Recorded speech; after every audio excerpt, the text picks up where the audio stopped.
Reveal yourself.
Identify yourself.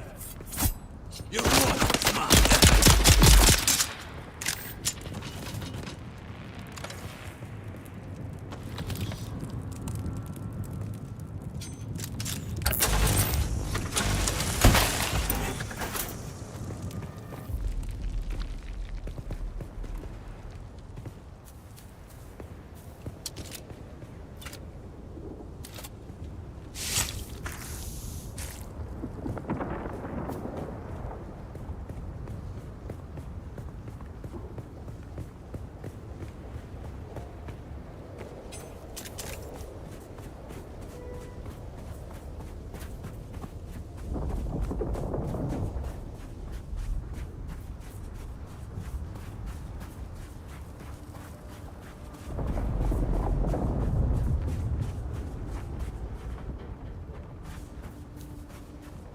There's someone here.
Eyes on hostile! You!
You've come back.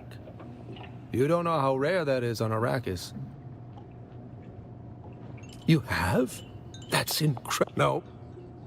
You have? That's incredible. No. No manifest. It's still down there?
Alas, Offworlder, it seems my fame precedes me even here, at the arse end of the Haga Basin. Your Emperor's lackey, Count Fenring, has put an obscene bounty on my head. And while I'm flattered to be his great boogeyman, the added attention is making life complicated. Look at the way you stand. No discipline, no confidence. I've killed 1,000 like you on the battlefield. Well, a little but don't despair. Salvation is at hand. I am Gavori, veteran trooper, freelance adventurer, and slayer of cheap vintages everywhere. And I'll train you to be just like me, for the right price, which just happens to be whatever's in your pocket right now. As I said before, I'm currently freelance. Great house feuds don't interest me. I get paid to fight, and not to die. These days I tend to shy away from conflict of an intergalactic nature. But if you need to stab or shoot someone in the near vicinity, then listen closely. For the sake of my aunt, who knows how to track them down, kill them. Do this for me.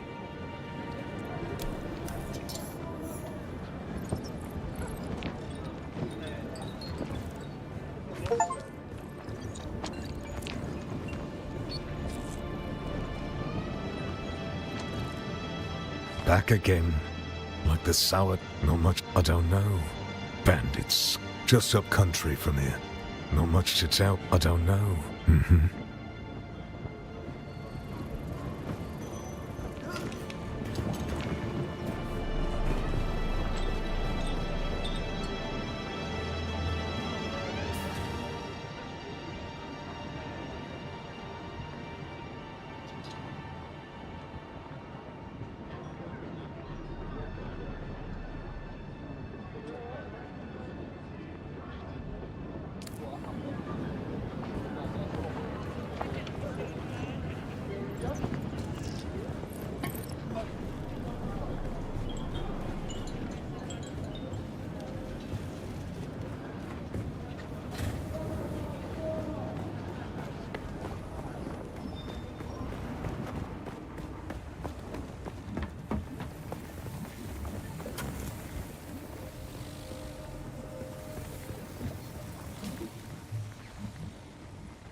As the aspirants ready themselves for graduation, only the final test stands in their way.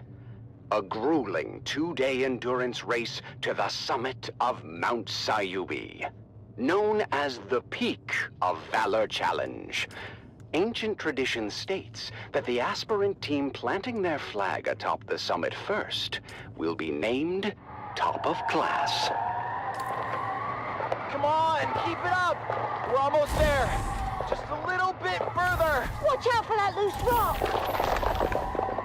As Taryn and team near the summit, Lyra's footing gives way and she slides roughly to a ledge below. Go on without me! Plant the bloody flag!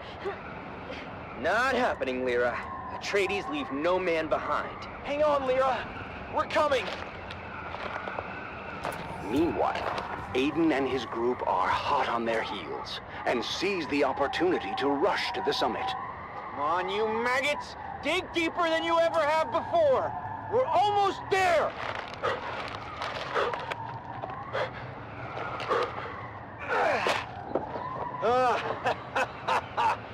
Yes! We did it! I told you those losers didn't stand a chance. Thank you, guys. I'm sorry I slowed us down. Don't worry about it. We're a team, remember? Despite their best efforts, Taryn, Amon, and Lyra finished second in the challenge. We may not be top of class, but we did right by our friend, and nothing will diminish that. The day before graduation, Taryn and Lyra ventured into the lecture hall to return a borrowed tome, when something strange caught their eye. Huh. That's strange. The light's on in the Commandant's office. But we just saw the Commandant on the green. Then, who's in there?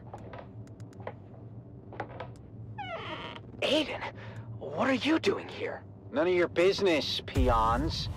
I was just leaving anyway. But Taryn had noticed that Aiden slid something under his shirt. The Commandant's code book. What about it? Aiden just put it under his shirt. We have to tell Amon. Amon, you won't believe what Lyra and I just saw. Aiden is a thief. He stole the Commandant's code book from his office. My older brother quizzed me before. I thought it was nonsense at the time. He was asking about a possible Harkonnen infiltrator in our aspirant class. I thought he was just giving me a hard time, but... Yes, Aiden is the infiltrator. He must be. But what are we going to do about it? Leave that to me.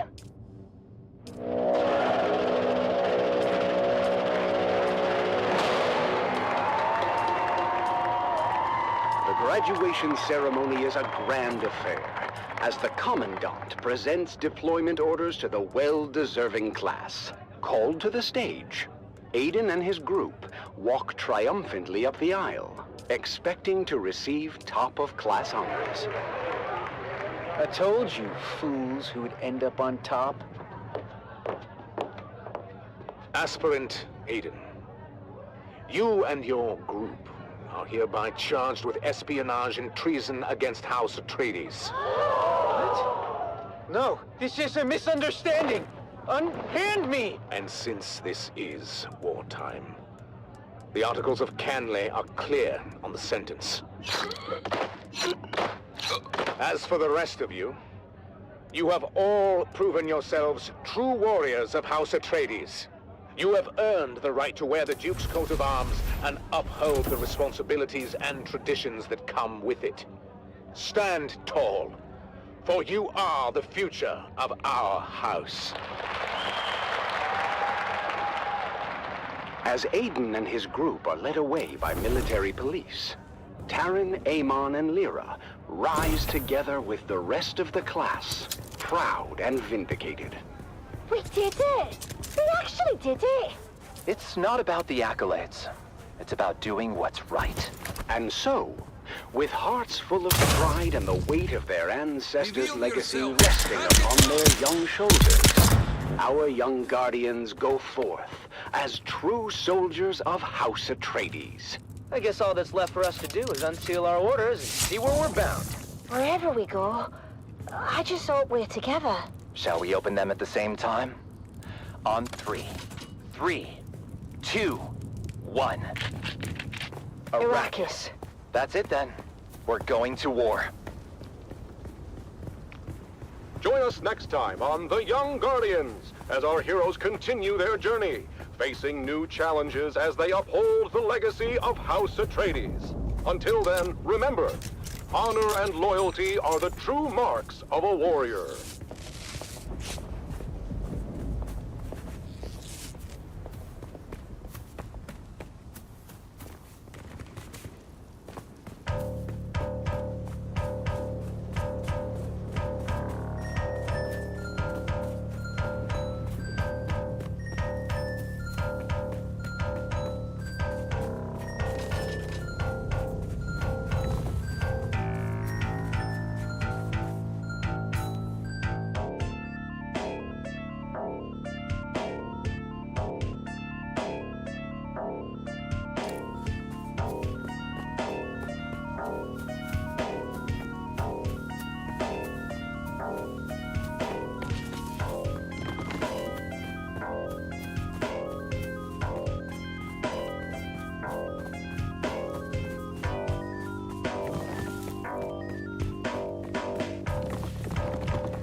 Ever wonder what it's like out there beyond the safety of the city? where the sand shifts and ancient secrets hide beneath the dunes. Well, let me tell you, there's more out there than spice and sand. The Wastelander Chronicles takes us into the life of a scrappy young scavenger girl and her family as they brave war-torn battlefields, hunting salvage and other buried secrets. Stay tuned, because this is one tale you don't want to miss. It's the Wastelander Chronicles, brought to you by O'Gary's Imports. O'Gary's Imports. If you want it, we have it. And if we don't have it, we'll get it. Join us now as we journey to the blistering sands of Arrakis, where we follow the adventures of the O'Gary clan, a pioneering family of salvage experts, as they scour war-torn battlefields and crash sites to discover their next great haul.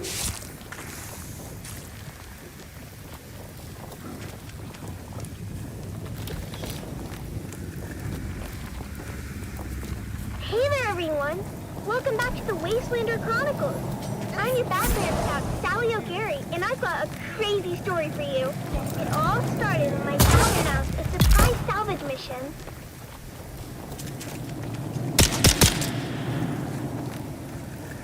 It was just after sunset. Dad had spent all day, as always, minding our forefront and listening to the police going about their business on the community. I always tease Dad and ask how it is he can listen to those encrypted channels, and he just shushes me and tells me to clean my guns. But this was the day Dad's patience and extra-legal community receiver paid off. He overheard a distress call from the Leopoldus, a light freighter carrying machine parts out of Bella Tagus. Now, you might be thinking, Sally, what's so darn exciting about machine parts? But in the salvage game, we learned that a ship listing machine parts on its cargo manifest could be carrying anything from precision lasgun barrels to cybernetic eyeballs, so it's worth the trip. Of course, Dad's not the best with his numbers, so it was up to Mom to triangulate the coordinates and plot our course to the crash site in the Minor Erg. As always, when we piled into Clovis, our vintage 68 Chome Landmaster, Mom reminded us of the grim dangers waiting for us in the desert. Bandits, slavers, cultists, and of course, the old man of the desert himself, the Great Sandworm. When we finally arrived at the sector our coordinates were within, we hid Clovis under a tarp and moved in on foot. As always, it was up to me and my little brother Coda to scout ahead and look for danger. Now, you might be thinking, Sally, that seems like a grown-up job. Why would you and your cute little brother be sent ahead to scout? The truth is, we rely on that cuteness to lull our enemies into a false sense of security. Then, we kill him real good. Coda can separate a man from his jewels in less than 2 seconds. I've seen him do it. But after a whole lot of dust and nothing, we finally came up upon the coordinates marked on our map.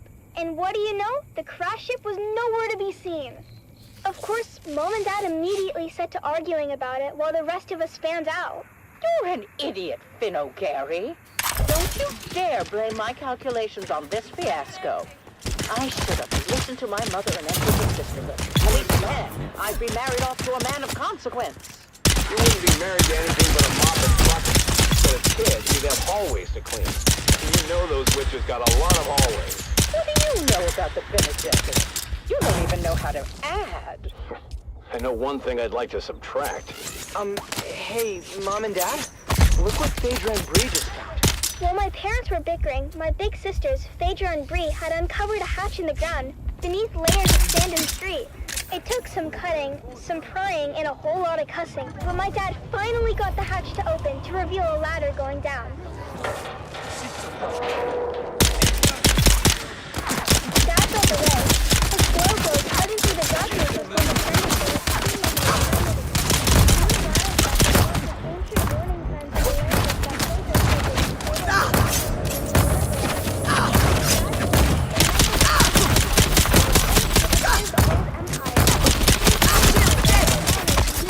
really long time ago, and sent their scientists all over the universe to very cool stuff.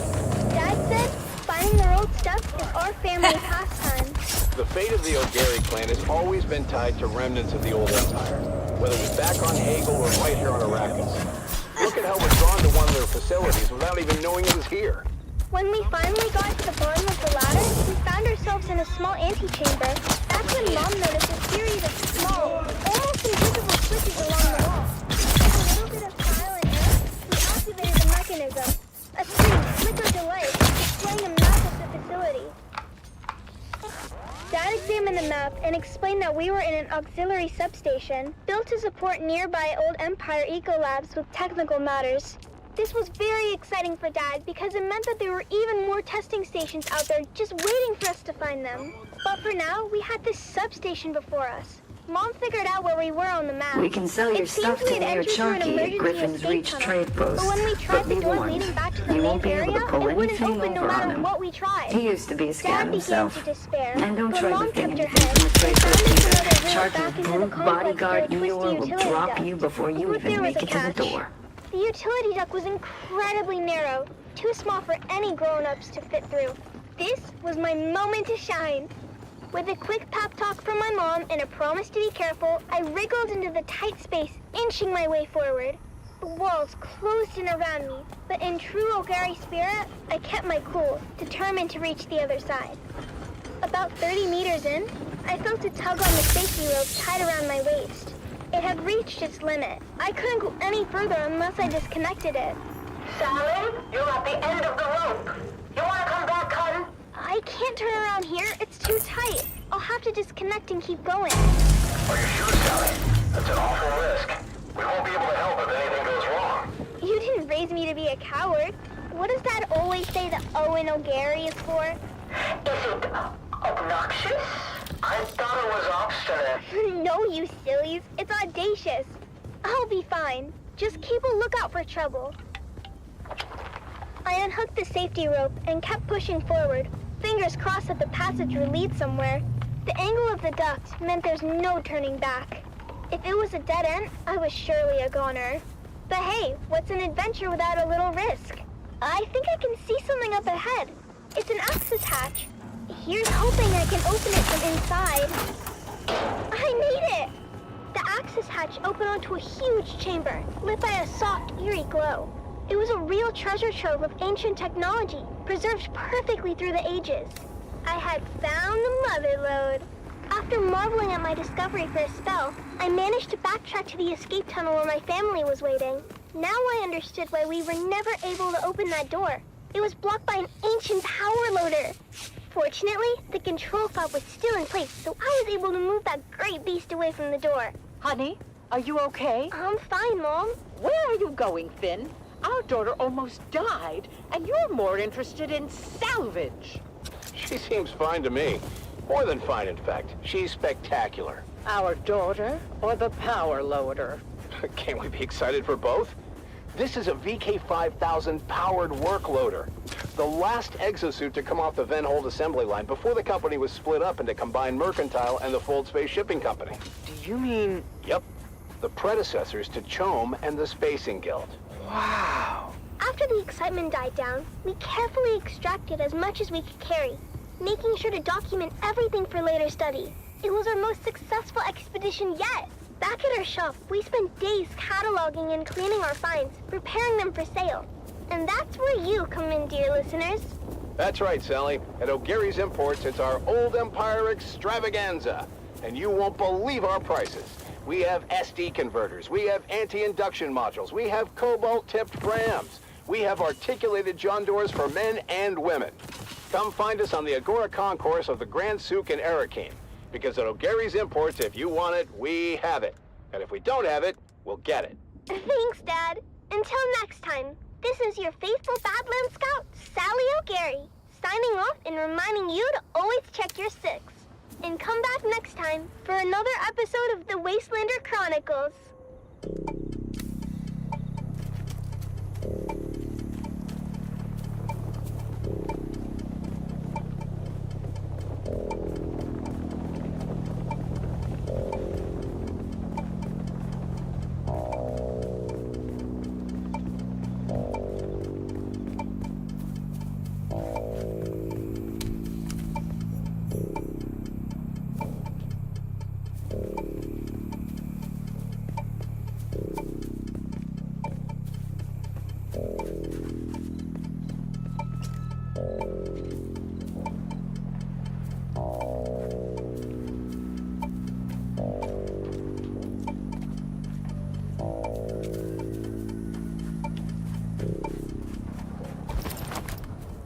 Who's that?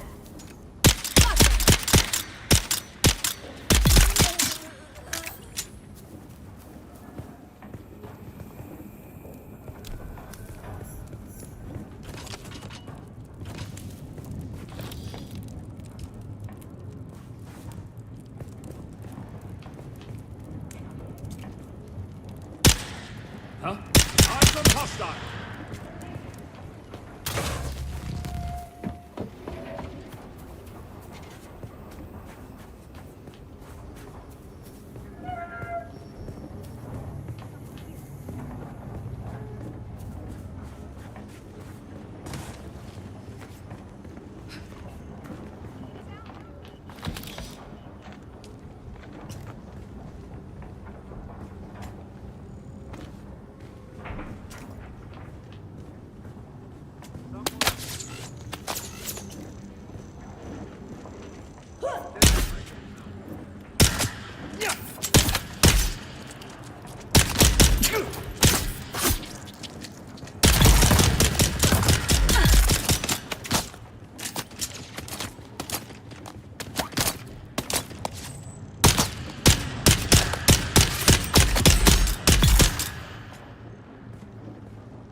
Be on the lookout for any scrap we can use to shore up the walls and make barricades. We need to be ready if any of the beast slavers decide to move on us.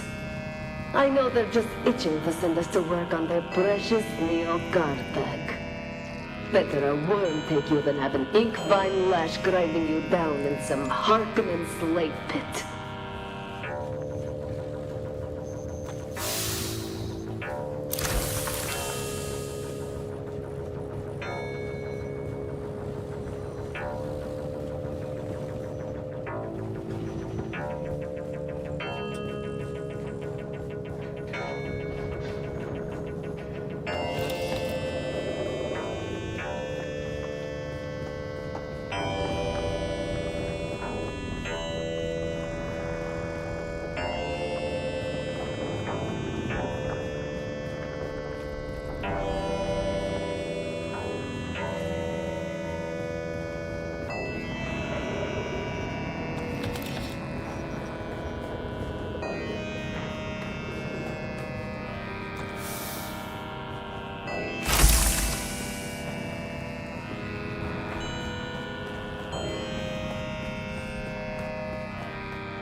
A Song of Two Homes. I remember the spice-scented air and shadows cast by twin moons. Fleeting light, dust devils dancing on the dunes. Gold on gold, a wind that whispers throughout empty nights.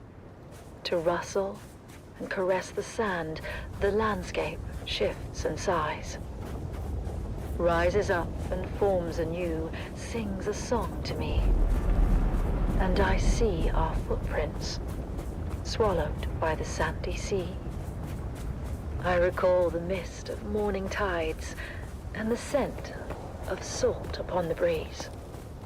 Gentle and soothing, waves caressing the deep and restless seas.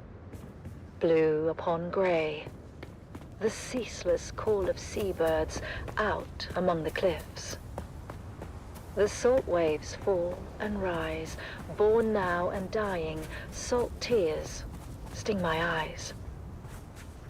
How long ago it seems, and I know that our gardens blossom only in my dreams.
It's going to be another hot one today, folks. It's already 70 degrees Celsius in the shade, and the day's just started.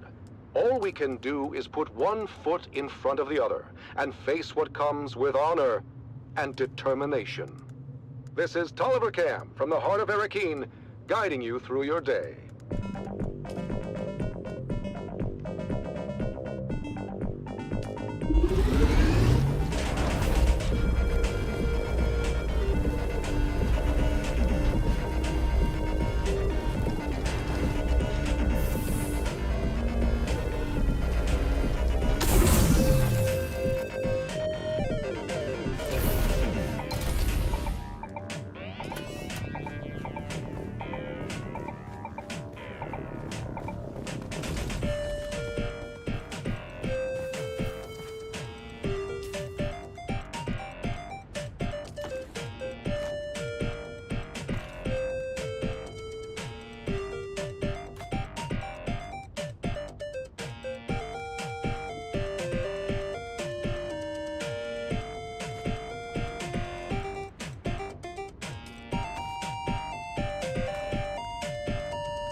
And now we bring you Through Their Eyes, first-hand accounts from the front lines, presented by your host, Redondo Monroe. Today, in another poignant and moving episode, we delve into the heart of a mother's sacrifice and the bravery of her son, as conveyed through their personal writings.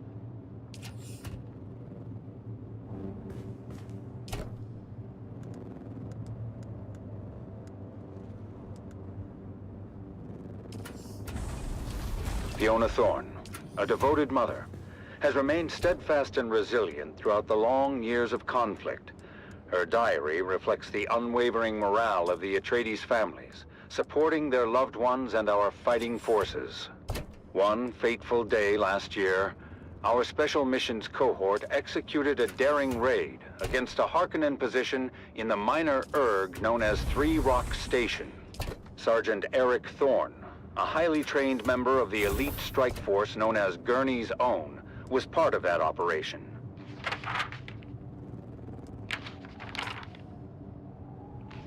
Another sleepless night. The sound of the wind reminds me of the distant echoes of battle.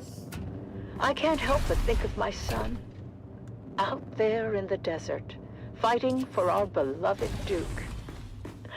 I've heard rumors that Arik was involved in the incursion at Three Rock Station, and that the confrontation became very bloody.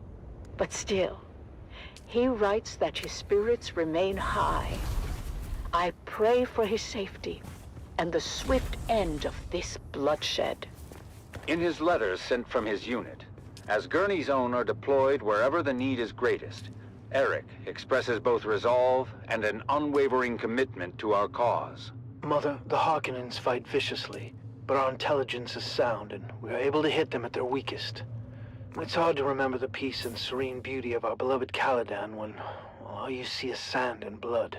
The soldiers in my unit are strong and determined, and I draw strength from their courage.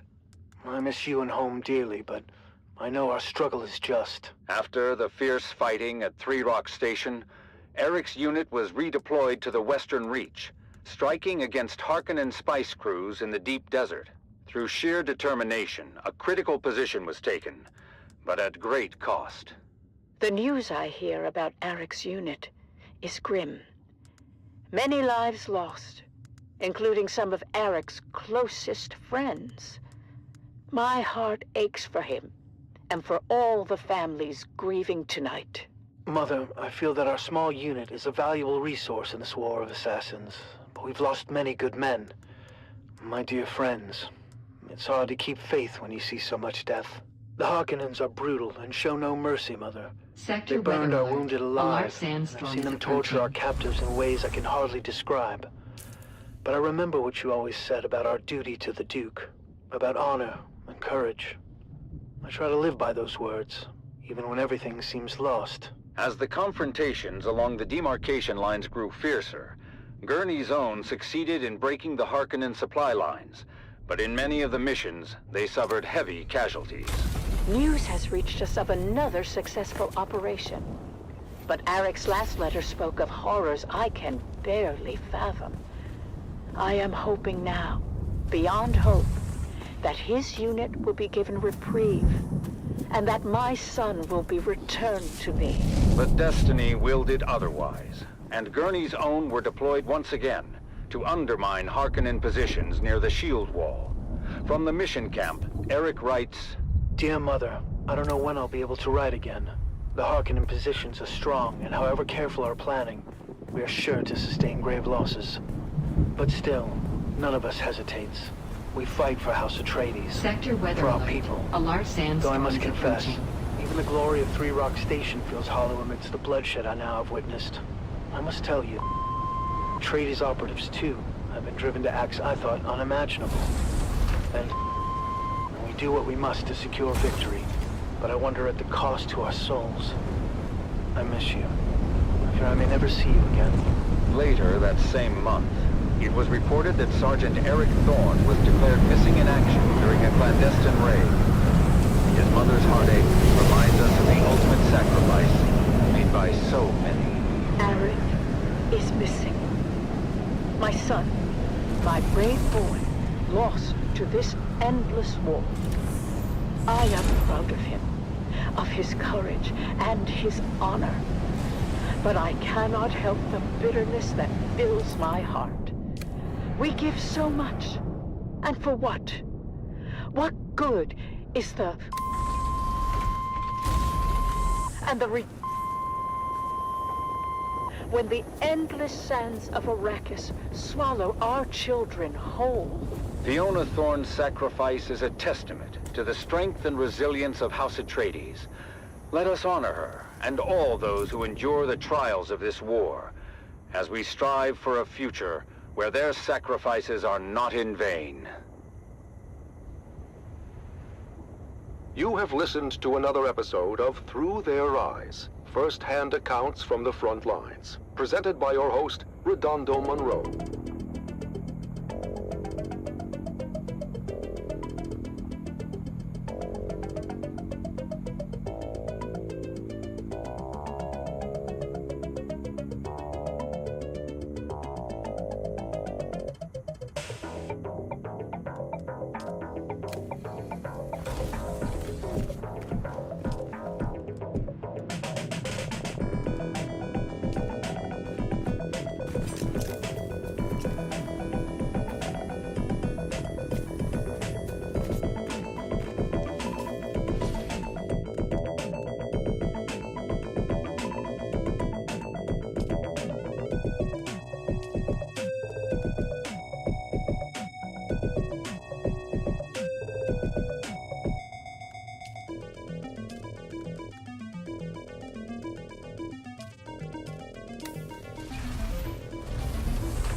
And now, we journey to the front lines with another episode of The Young Guardians, as we follow 3 young cadets on their journeys to glory. And now, The Young Guardians continues, a captivating saga of bravery, loyalty, and sacrifice. When we last left our 3 young House Atreides aspirants, they had received their orders to join the War of Assassins on Arrakis. After crossing the known universe on a guild highliner, our heroes are briefed on what awaits them in the desert sands below. Now, you must think of the planet's surface as you would any environment hostile to human life. Because make no mistake, troopers, while you're there, while there's oxygen to breathe and the atmosphere won't kill you outright, everything else will. Your destination is Helios Gate, a bastion-class fortress overlooking the northern frontier. You'll be reinforcing 3 Company of the 5th Rapid Deployment Cohort. Captain Amstrad and the Fighting 5th have repelled no less than 23 direct enemy actions in the last standard quarter. That means you'll be relieving some tired and haggard troops. And, just remember why you're here and who you're fighting for. That's right, for the Duke. As our 3 young guardians cross the gangway to their dropship, certain nerves and anxieties come boiling to the surface. Taran, are you okay? Whoa, you just missed a trooper on the lower gangway. You didn't even notice. Gross. Yeah, I'm okay. Oh, I think that slig chowder isn't sitting too well. It's okay to be nervous, Taran. I'm bloody terrified. Although I'm not sure if I'm more afraid of the Harkonnen or the planet itself. Both are horrible. But my greatest fear is failure and letting my family down. That's hogwash. You've already lived up to your family name. We were top of our class at the war gym. Our names are inscribed on the Great Pillar. After Aiden and his crew were disqualified. And summarily executed. But I have so much pressure on me to perform. You peons can't possibly understand what it's like to be Na Familia. To live under a microscope with 1,000 rules for every little thing.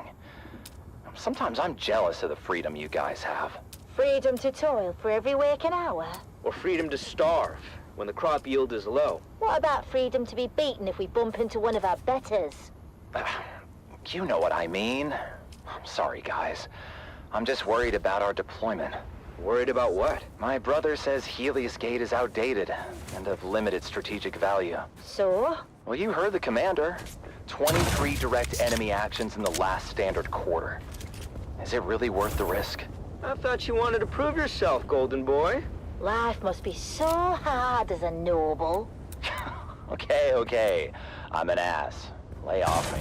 Look, we just need to stick together and remember our training. And who knows? These things ebb and flow. We may not even see any action for quite some time.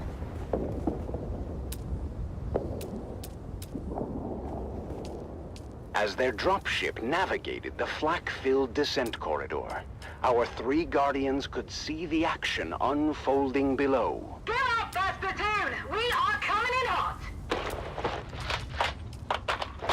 We are entering a live combat zone! Do not, repeat, do not linger at the dropship once we are touched down!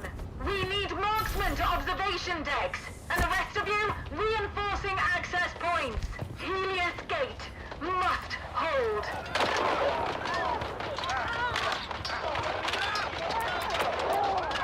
Taran, Lyra, and Amon are deployed to different positions around the Helios Gate fortress.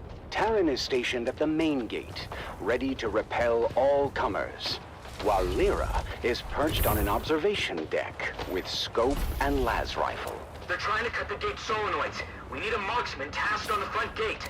I got you, trooper. Coterie, team down. Meanwhile, Amon and his team of Suspensor-born skirmishers streak across the sky through a fusillade of lasgun fire. Land behind them! Land behind them! On my position! Textbook flanking maneuver. The battle raged on, as the numerically superior Harkonnen forces pressed their advantage. But while the defenders of Helios Gate were outgunned and outnumbered, their fighting spirit remained unbroken. We're not going to be able to hold the gate for much longer. Can I get another marksman tasking for the front gate? Negative, Trooper. We've got all guns keeping their ornithopters at bay.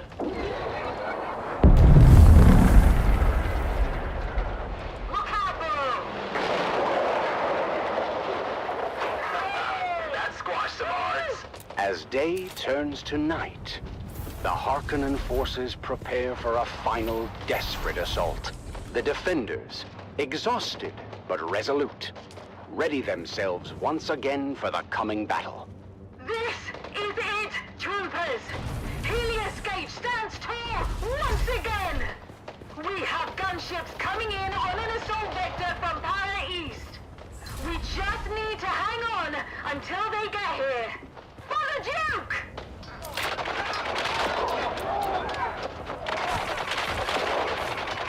In the thick of the battle, Taran continues to defend the front gate. His strength and determination an inspiration to those around him.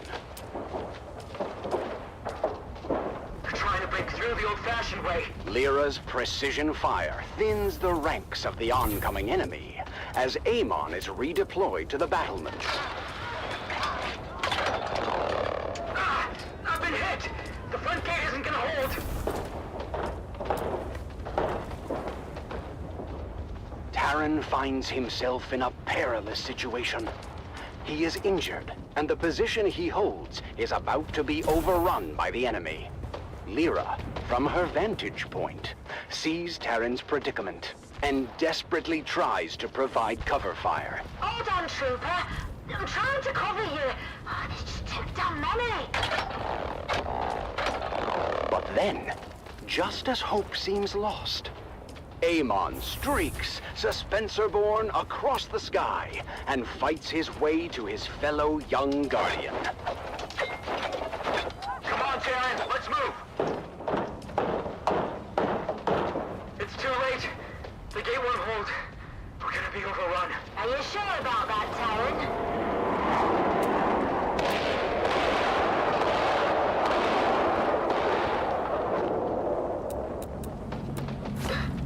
So much for the hard front line. That's it. They're falling back. And they're broken. When the smoke clears, the casualties on both sides are many. But in the end, the Harkonnen forces are repelled, and the defenders of Helios Gate stand tall. But at what cost? You've done your Duke proud this day, troopers. Helios Gate stands because of your bravery. We did it. We really did it. 23 confirmed kills. I'm told that's a fortress record for newbies. And this is just the beginning. Now they know what we're capable of. For House Atreides, and for each other, we'll face all comers together.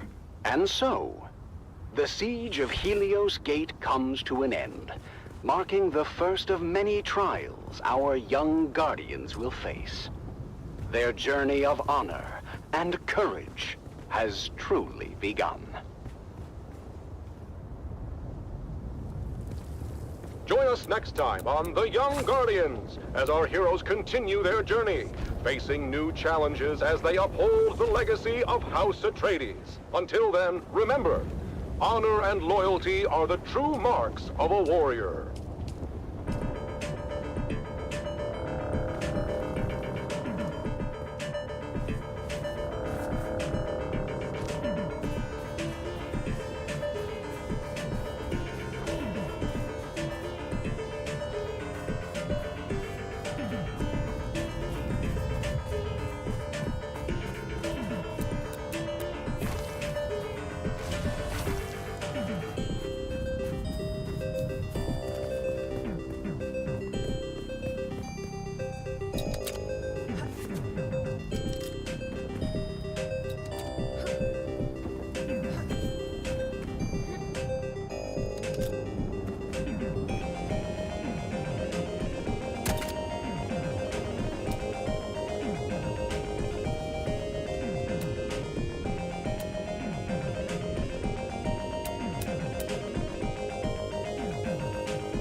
this is Tolliver Cam, your faithful Communinet crier, spreading the word of the Duke and reminding you it will get better. War is hell, but our cause is just, and there's no other possible outcome than total victory.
Into the jaws of death. One more June. One more June. One more June onward. Into the desert storm flew the brave soldiers. Forward the shield brigade! The lasguns must down, he said. Into the desert storm flew the brave soldiers. Forward the shield brigade! No one to hesitate, despite their reckless hate. Harkonnen, villainy. The troops not to ask what's right. They carry our sacred light, theirs, but to stand and fight. Into the desert storm flew the brave soldiers. Lasguns to right of them. Lasguns to left of them, lasguns in front of them, lightning and fire beam, forward to final breath. Boldly they flew, and well, into the jaws of death. Into the mouth of hell flew the brave soldiers. Flashed all their crysknives bare, flashed as they turned in air, slicing the gunners there, charging an army, while Arrakis all wondered. Plunged in the battle smoke, right through the line they broke. Harkonnen and Sardaukar reeled from the crysknife stroke, shattered and sundered. Then they flew back, but not all of the soldiers. Lasguns to right of them, lasguns to left of them, lasguns behind them. Lightning and fire beam forward to final breath. They that had fought so well came through the jaws of death. Back from the mouth of hell, all that was left of them, left of the soldiers. Ne'er will their glory fade. Oh, the wild charge they made. Atreides, in debt to them, honor the charge they made. Honor the shield brigade. Oh, noble soldiers.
It's the Wastelander Chronicles, brought to you by O'Gary's Imports. O'Gary's Imports. If you want it, we have it. And if we don't have it, we'll get it.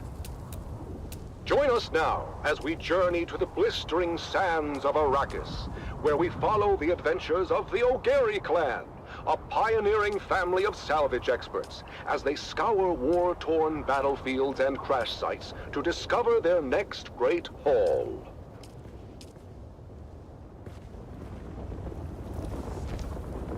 Hey there, everyone! Welcome back to the Wastelander Chronicles. I'm your Badlands Scout, Sally O'Gary, back with another wild adventure from the Wastelander Chronicles. Today's story is a real nail-biter. We were out in the Haga Basin, tracking an off-course freighter when we had the most incredible and terrifying encounter. Let me tell you all about it. We were cruising along in Clovis, our trusty 68 Shom Landmaster. It was supposed to be a routine trip, nothing special. But then, out of nowhere, a rock slide showered down from above and blocked our way. And when the sand and dust settled, we were surrounded. Over a dozen of the fearsome desert warriors, known as the Fremen, materialized from the gloom. At least we thought they were Fremen, but their faces were hidden behind weird iron helmets. But Fremen or no, these guys were all business. The one with the biggest helmet stepped forward. He seemed to be in charge and didn't waste any time accusing us of trespassing on Masquerade territory. Masquerade? I've heard of these clowns. Maybe not a good time for name-calling, hon. We tried to explain that we were just friendly explorers, but they weren't having any of it. The one in the big helmet said we were infidels, defiling the Electric Worm's domain.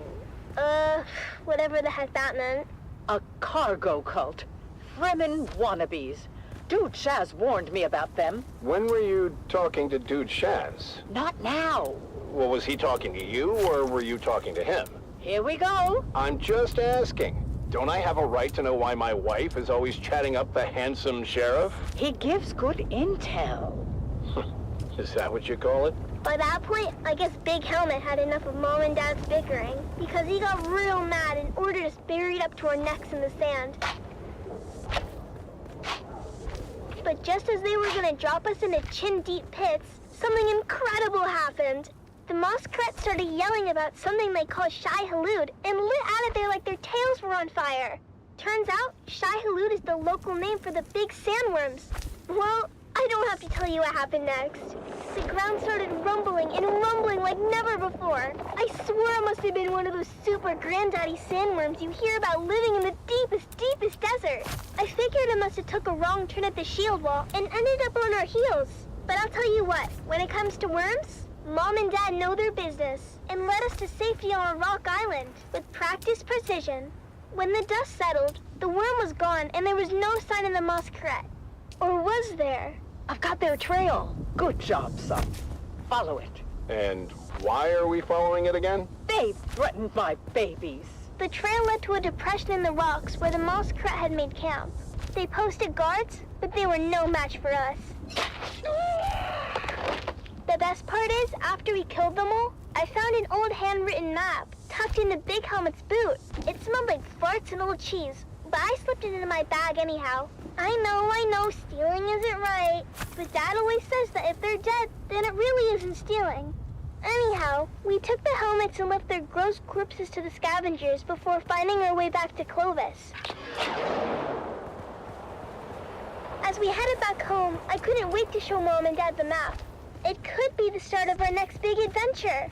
Back at our shop, we spend days spit-shining the helmets to a mirror polish as we get them ready for you, dear listeners. That's right, Sally. At O'Gary's Imports, it's Masquerade Mask Mayhem, and we won't be undersold. We have big helmets, we have ugly helmets, we have big and ugly helmets.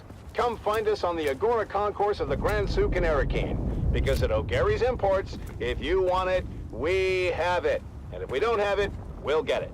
Thanks, Dad. Until next time, this is your faithful Badland Scout, Sally O'Gary, signing off and reminding you to always check your six. And come back next time for another episode of the Wastelander Chronicles. How about that, folks? The deep desert holds more than just spice and sand. It holds stories of resilience, of daring, and of discovery.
Remnants of glory, echoes of valor, whispers on the wind, calling the names of the fallen.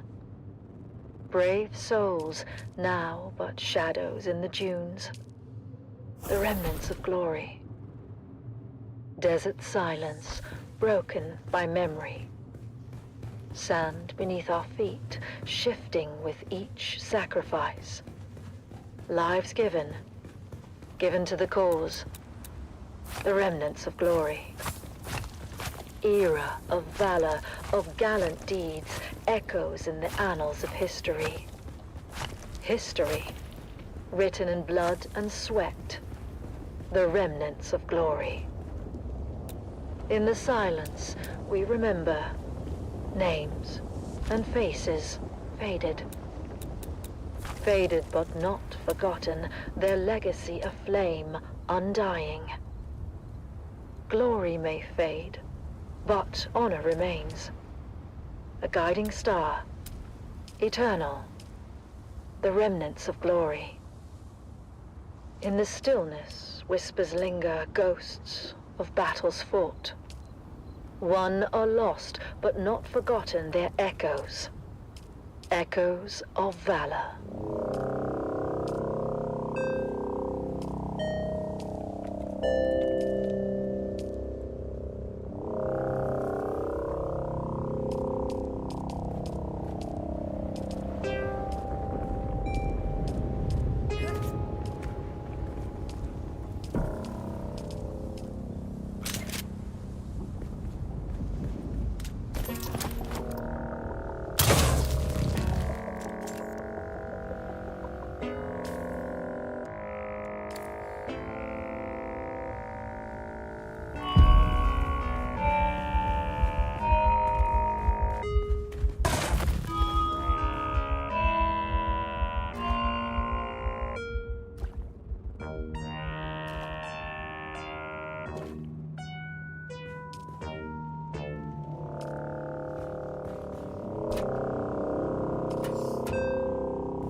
Welcome, noble listeners of House Atreides, to another poignant episode of Through Their Eyes.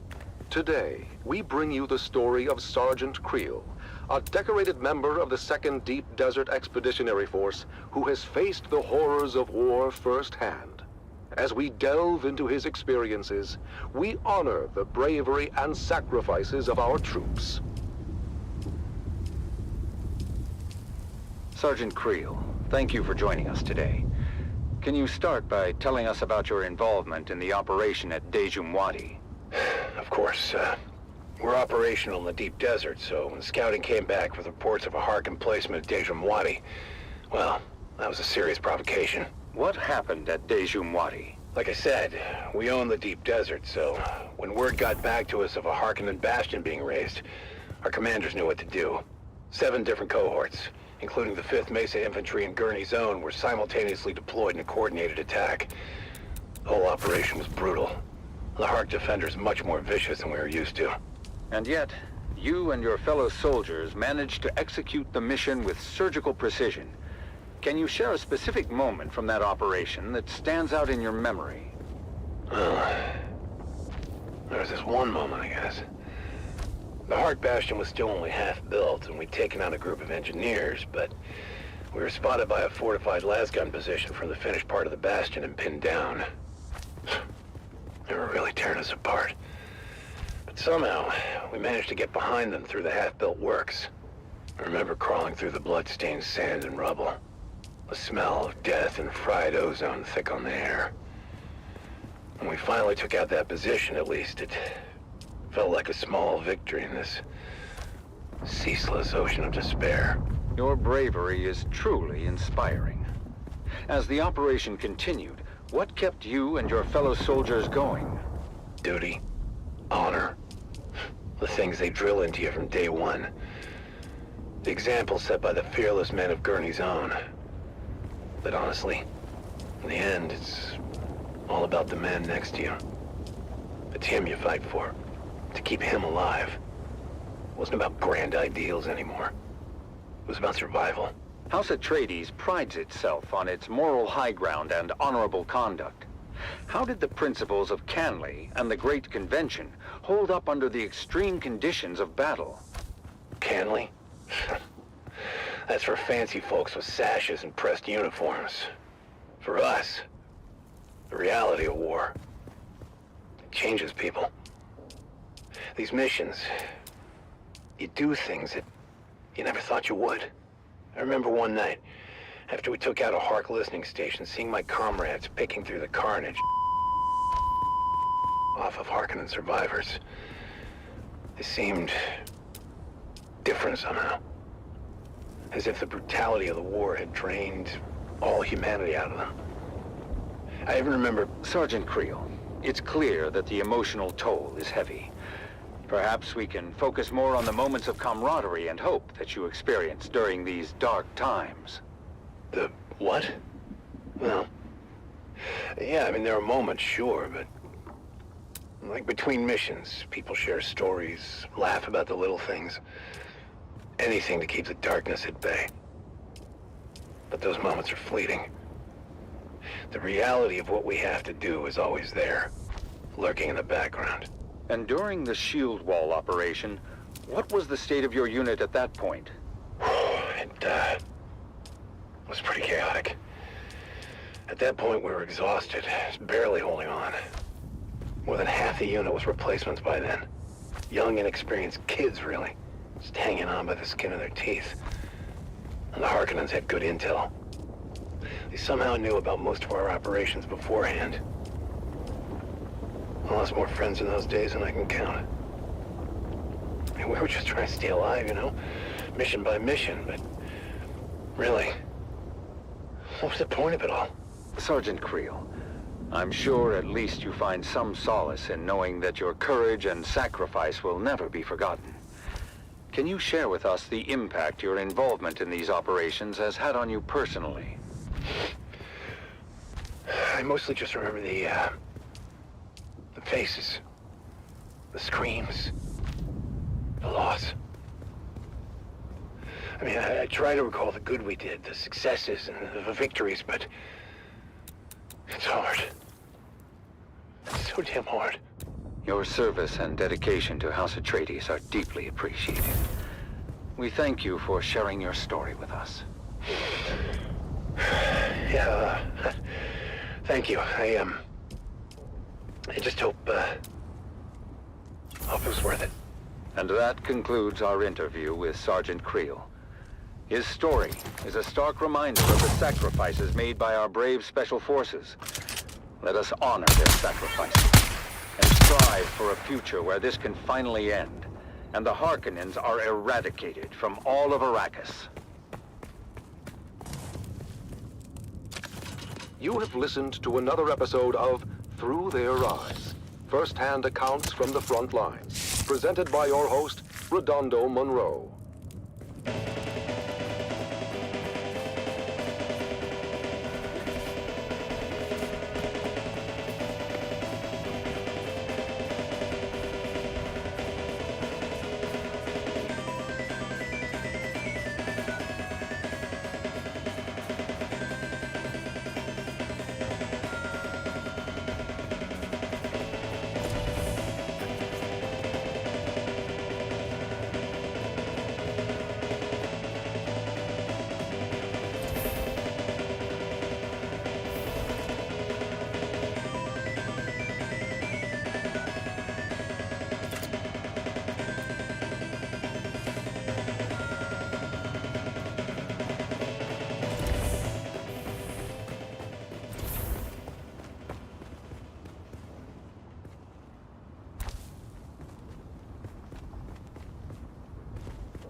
In twilight's glow where shadows meet, a warrior stands on weary feet. His sword, once bright, now dulled with strife, reflects the toll of countless lives. Oh, fate, you've carved this path of pain, through deserts vast, through blood and rain. Yet honor binds my heart tonight. For House Atreides, I still fight. Remember those who fell in fields, whose courage were their only shields. Their names engraved in stars above, their deeds the legacy of love. In silence, now I take my leave, for battles end, and souls must grieve. But know this truth, my comrades dear, in every heart we still stand near. O house of just and noble name, we've lit the stars with honor's flame. And though my journey's end is near, House Atreides, shed no tear. For in the halls where heroes rest, where valor shines, where hearts are blessed, we'll meet again in timeless peace, where all our pains and trials cease. In twilight's glow where shadows meet, a warrior stands on weary feet. His sword, once bright, now dulled with strife, reflects the toll of countless lives. Oh, fate, you've carved this path of pain, through deserts vast, through blood and rain.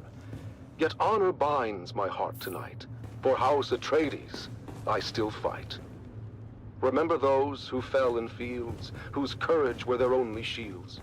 Their names engraved in stars above, their deeds the legacy of love. In silence, now I take my leave, for battles end, and souls must grieve. But know this truth, my comrades dear, in every heart we still stand near. O house of just and noble name, we've lit the stars with honor's flame. And though my journey's end is near, House Atreides, shed no tear. For in the halls where heroes rest, where valor shines, where hearts are blessed, we'll meet again in timeless peace, where all our pains and trials cease. Powerful words that remind us of the courage and resolve that lives in every Atreides heart.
The heart of Rendavo.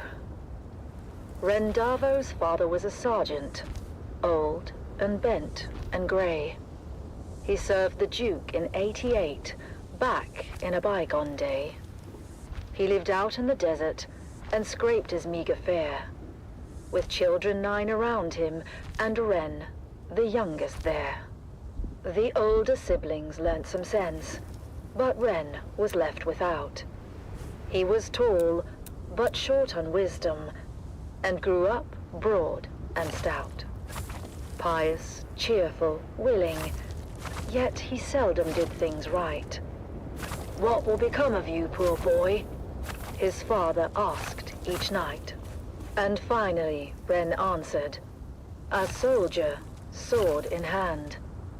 If all else fails, at least I can still die for Duke and land." Ren packed his bag and went to join the brave Atreides troop.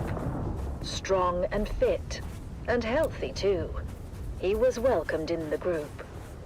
But when he had to master drills and learn the skills of war, the sergeant screamed and laughed and screamed still more. For when ordered to turn left, Ren would quickly turn to right, and told to shoulder arms instead, he charged with all his might. Rendavo's drills and troubles became a well-known tale. Even famous Duncan Idaho would smile at his travail. And when at last Ren's unit was ordered off to war, the officers debated, was he suited for that chore? But Ren just let them argue. He stood there, broad and straight. "If with the others I can't go, I'll go alone. Just wait." He took his sword and backpack and marched out with the rest. At camp he was their servant, fulfilling each request. But when the battles raged, he was ordered to stand back. He didn't understand when to take cover or attack. Duncan Idaho was on the run, Harkonnens in his tracks. He passed Rendavo's unit, shouting, "Boys, you watch our backs. Don't let the devils through the gorge, or all of us are lost." Guard it until we regroup. Keep it Sector safe weather alert. at any A large cost. sandstorm is approaching. A small detachment, made up but of barely 20 men, got there in time to make their stand. Along with them came Ren. The Harkonnen fell on them hard, their lasguns raining death. And 7 brave Atreides men gave up their costly breath. The same disastrous fate would soon befall all those who'd stay.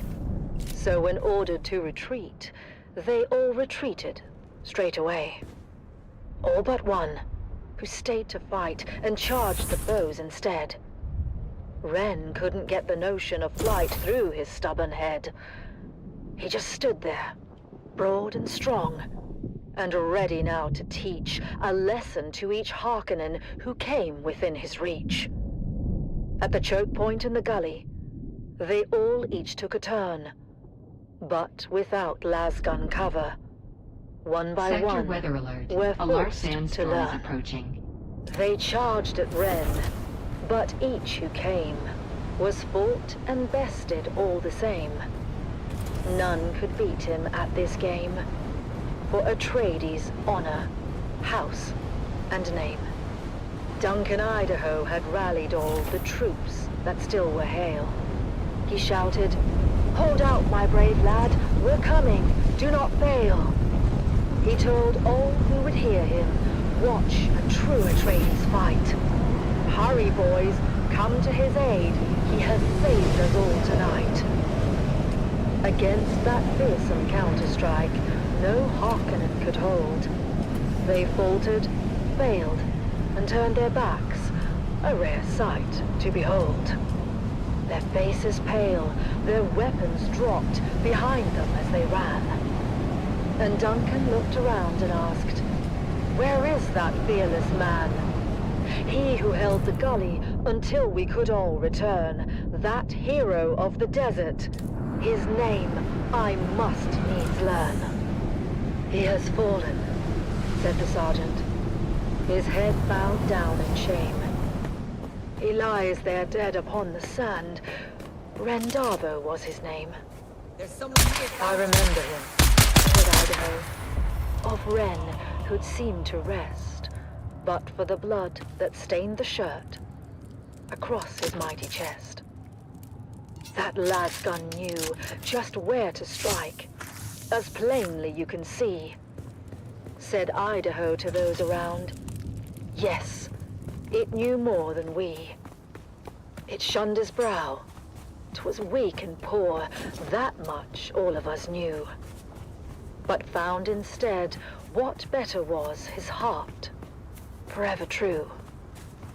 The word spread quick among all those who had survived the fight, and every soldier did agree Duncan Idaho was right. Rendavo was no thinker, his mind slow, truth be told. His head, they said, was thick as wood, but his heart was made of gold.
It's the Wastelander Chronicles, brought to you by O'Gary's Imports. O'Gary's Imports. If you want it, we have it. And if we don't have it, we'll get it.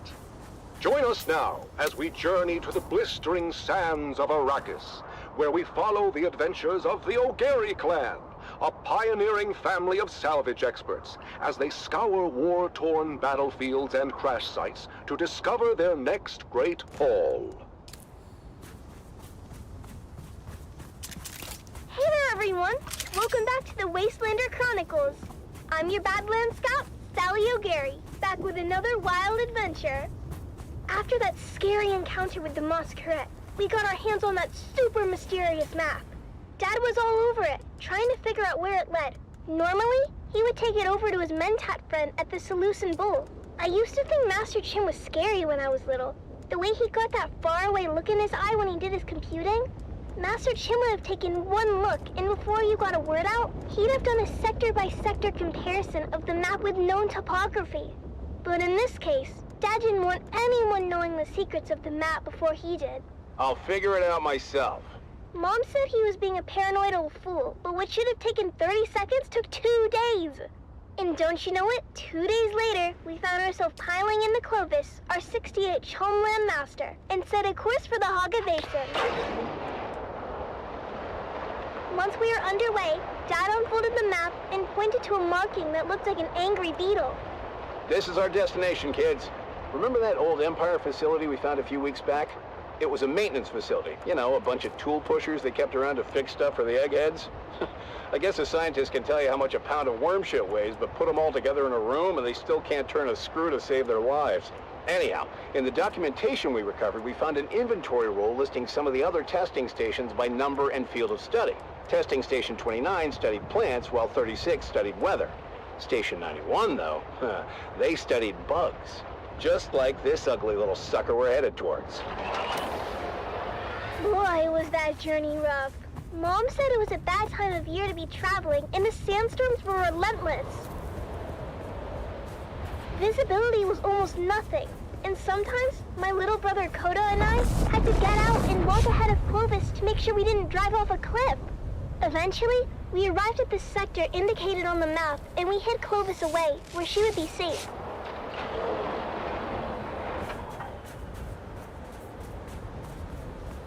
As usual, Koda and I took the point and went ahead of our group. I won't lie, every step of that mission was a chafing nightmare. Before we left Clovis, I made the harebrained decision to break in a handed-down stillsuit that didn't fit right. I was in rare form and fit for time when we finally came upon the massive portal in the rocks. By then, we'd been to enough of these old testing stations to know when we saw it. The oversized doors were slightly open, but peering in, we could only see darkness. Koda was immediately apprehensive. Reading a lot of foot traffic, Sally. I'm not sure how lost this old testing station really is. Of course, that's when Dad and the rest of the family arrived. I knew it! Keep it down, Finn. I knew it. You said I was a fool. You said I'd lead us into an ambush. The night is young. Ignore your petulant mother, kids. We go in wedge formation. After me.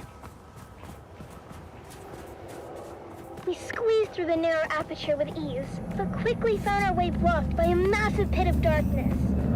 After we recalibrated our optics for low light, we found a narrow ramp that wound down to the gaping shaft. I forgot all about my chafing as we descended into the darkness. I hated the feeling in there, the lonely, oppressive atmosphere that long-abandoned places had in common.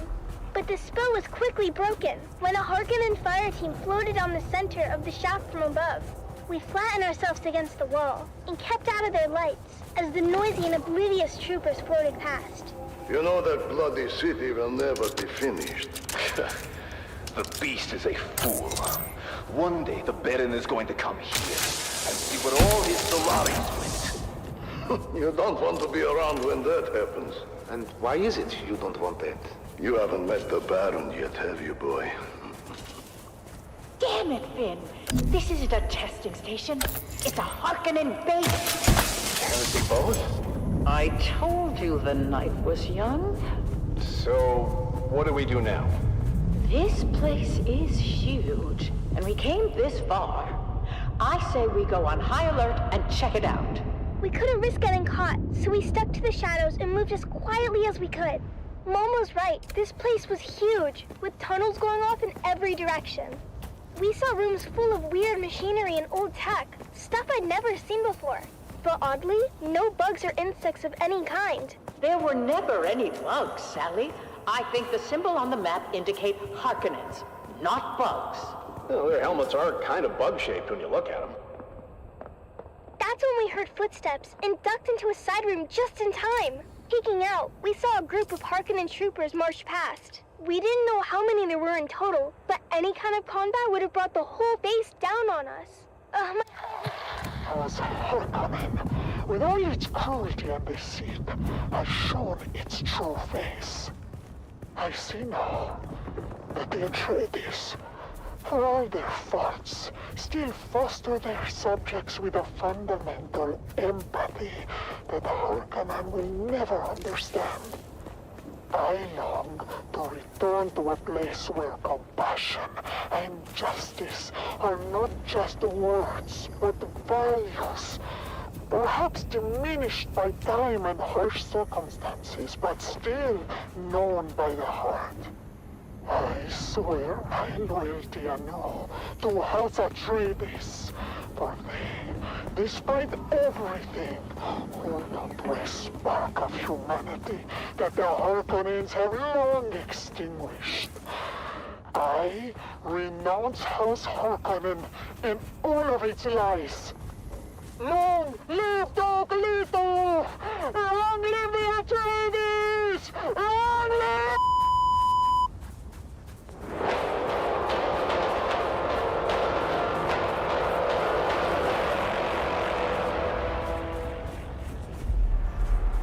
Stay tuned to the Harkonnen Network, where loyalty, strength, and victory are celebrated. Strength through loyalty. Knowledge is indeed power, dear listeners. And speaking of knowledge, I feel the urge now to share a candid story from my own life. And perhaps it could be a learning opportunity for any young Harkonnen woman pondering their prospects. You see, once I had an intimate acquaintance with a highly ranked officer. He shall remain unnamed, but let's call him Bersag X. He was quite charming, and our nights were filled with passion and whispers. But he was prone to speaking in his sleep, and therein lay his doom. You see, the words the Bersag spoke in his post-coital slumber were, let's say, troubling. He spoke in the darkness of the night, of doubts, of questioning the Baron's decisions. I knew then what I had to do. The very next morning I reported his treacherous thoughts. The Baron, in his wisdom, had Bersag X removed from his position and taken to a place where such doubts could be corrected. While I was praised and handsomely rewarded, I took a new lover. This time a brigadier, who turned out to have challenges of his own. But that, my dear listeners, is another story entirely. The lesson here, of course, loyalty above all. Loyalty to the Baron, to the glorious Harkonnen family. Never, ever forget that. Now, let's return to our uplifting music.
Welcome back, people of Arrakis, to the thrilling conclusion of the Harkonnen Family Games!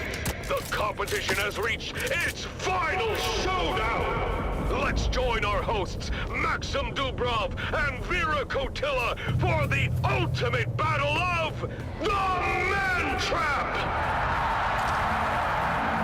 Thank you and welcome back. Vera, we are about to witness the final confrontation between the Fremen and Sister Lara. Indeed, Maxim.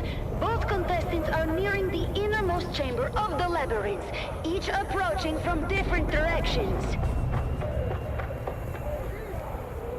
Sister Alara has reached the chamber first. The massive stone door closes behind her, trapping her inside with one of the most fearsome creatures in the Imperium, a Lhasa tiger, its muscles rippling beneath its striped fur, chains rattling as it moves. The Lhasa tiger, known for its immense strength and ferocity, is chained in the center of the room, guarding the seal that the victor must press to win. Sister Alara is attempting to use the voice on the tiger. Listen! The tiger isn't responding. It's immune to her control. She's trying to keep her distance, but the beast lunges at her with claws extended. She's down! The tiger has mauled her. It looks like Sister Alara is finished. Now the Fremen has entered the chamber. The door closes behind him with a resounding thud, trapping him inside with the tiger. The tiger leaves Sister Alara's bleeding body and charges at the Fremen, its roar echoing through the chamber. He's fighting with incredible skill and determination, climbing onto the beast and driving his crisp knife into its neck.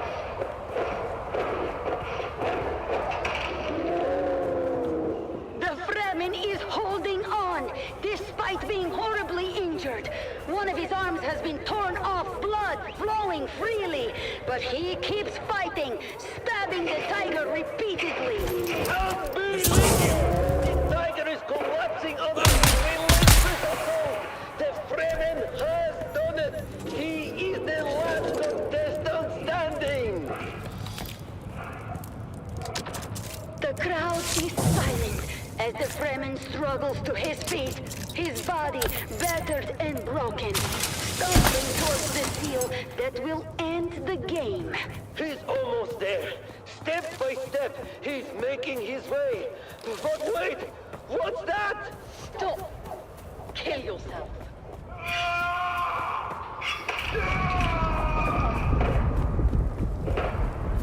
Sister Alara is still alive! She's using the voice to command him! He's done it! The Fremen has killed himself! Sister Alara is rising to her feet, her face a mask of determination! She's walking proudly to the seal, pressing it with a triumphant smile!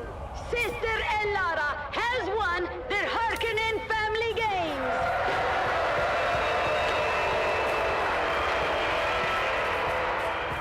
An astonishing victory! But wait! Who let you in here?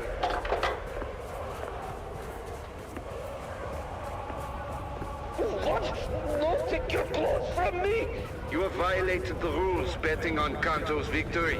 You are coming with us. This is bullshit! You can't do this! They cheated!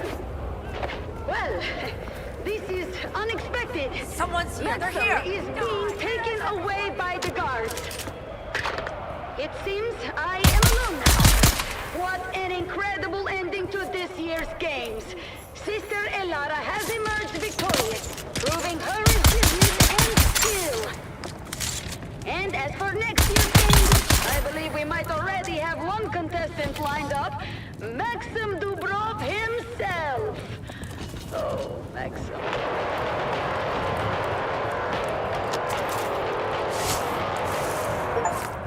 Thank you for tuning in to the Harkonnen Family Games. This year's Man Trap has been one for the history books. Stay tuned for more updates and future events on the Harkonnen Network. Until next time.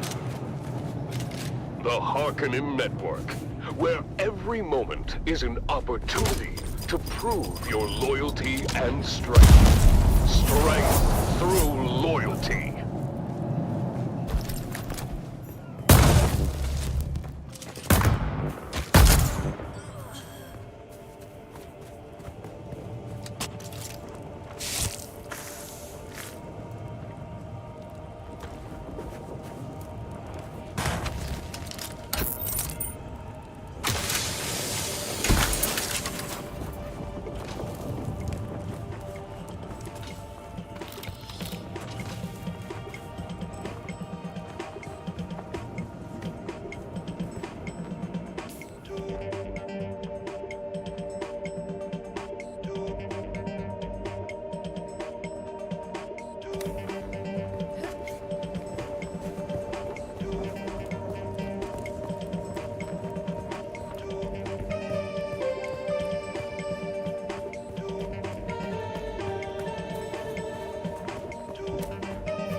Listening to frequency 152.6, the voice of House Harkonnen.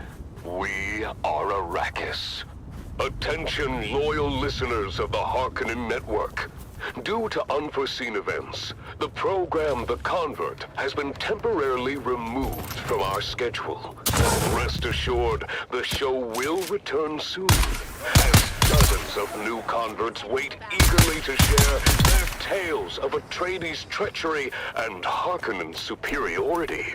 Stay tuned for their stories of truth and enlightenment. Thank you for your continued loyalty. Glory to House Harkonnen. We are Arrakis.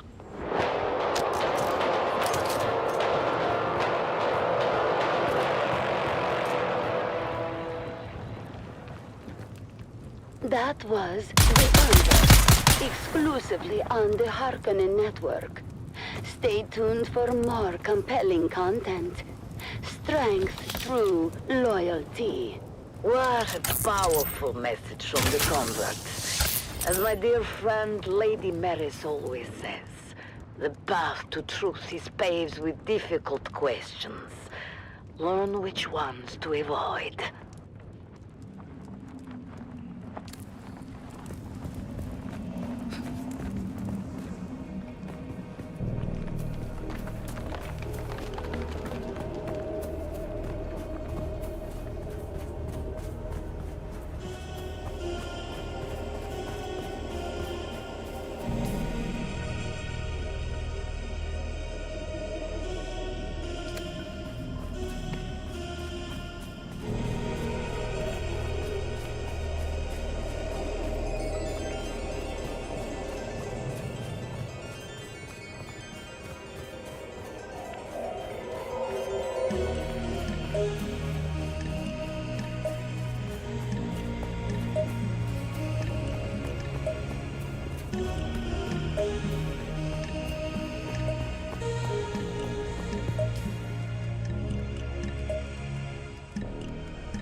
You're listening to the Harkonnen Network, where strength, loyalty, and dominance reign supreme.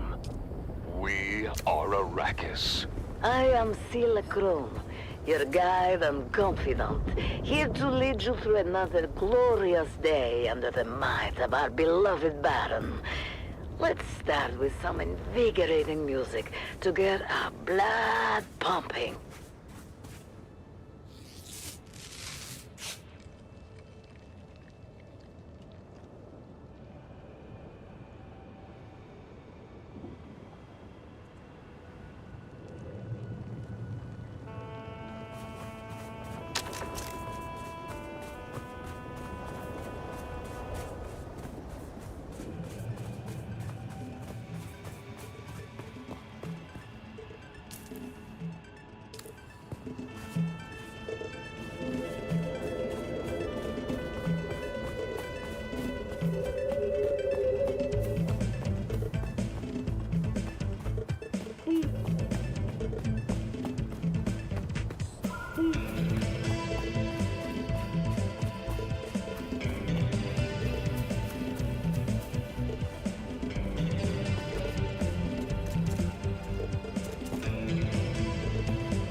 Now let's dive into our first program today.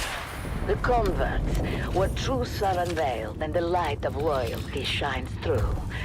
Listen closely, for within these words lies the key to understanding the true nature of our enemies. You are listening to Frequency 152.6, the voice of House Harkonnen. We are Arrakis. Now witness as the dark and tangled truths of House Atreides are revealed by the Convert. Greetings, Truthseeker. I am the Convert, once a high-ranking advisor to the Atreides regime. I have since escaped and live under the protection of our good Baron. I cannot divulge my name out of fear for my dear ones, still trapped in House Atreides. I am not here to tell you what to think. I only offer you questions. The right questions. Questions that are keys you might use to unlock your own truth. Today's question: what does it take to forsake privilege? Did my position among the Atreides grant me prestige, power, and pleasures unending? Was my future utterly assured?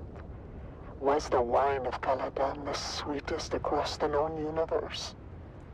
Yes, to all of these, yes. And so, dear listener, I invite you to consider this question. What would one have to witness to give all of that up? To trade those privileges for the never-ending paranoia of being hunted? Follow that question to its ultimate conclusion, dear listener, and you may just find your truth.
You're listening to the Harkonnen Network, where strength, loyalty, and dominance reign supreme.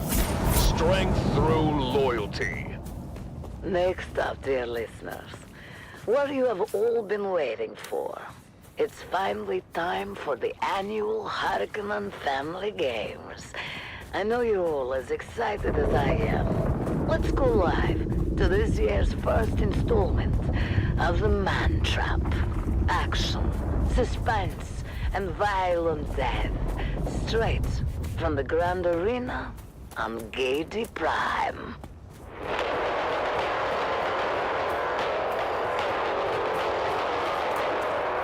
People of Arrakis, today marks the beginning of the annual Harkonnen Family Games. And the Grand Arena on Gaiety Prime has been transformed into a labyrinth filled with traps and deadly creatures from across the Imperium. Ever since its construction 20 years ago, the labyrinth has played host to the traditional competition known as the Man Trap. 9 contestants enter. Only one may leave to be granted freedom and glory. Now, without further ado, let us go live to the action and our hosts, Maxim Dubrov and Vera Kotila. Thank you for joining us. I am Maxim Dubrov, slave master of the labyrinth for the past 15 games. I am joined today by Vera Kotila, renowned biologist. Vera, tell us about your first memory of this hallowed competition. I still remember it to this day, Maxim.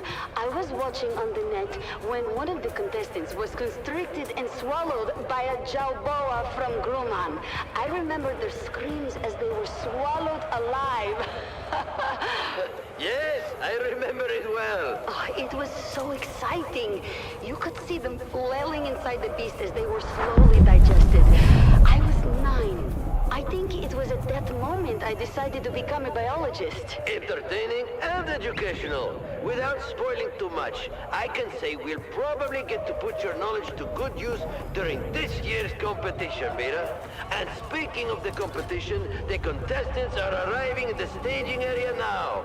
What do you know about the staging, Vera? I know that every contestant is given a number and then they enter in that order. Correct. And we keep 15 minutes of separation so that there is enough time between them to prevent a brawl right at the entrance. Ah, yes. I remember when that rule was introduced. There used to be quite the bloodbath early on. Indeed. It was crowd-pleasing fun, but we prefer to prolong the game. Hence the rule change.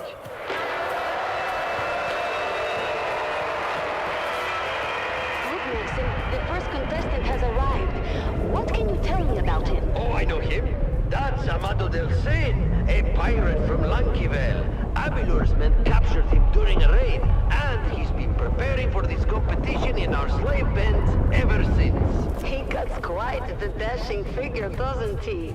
And dual sabers. He knows how to use them, too. He claims to have killed over 200 men with them. Oh, exciting! We'll have to keep our eye on him. What about this next one? Got away with it for years until he took one from a distant cousin of the Baron. You don't mess with noble property and stay free for long, my friend. Oh, he's a big one, isn't he? Why do they call him Hollow?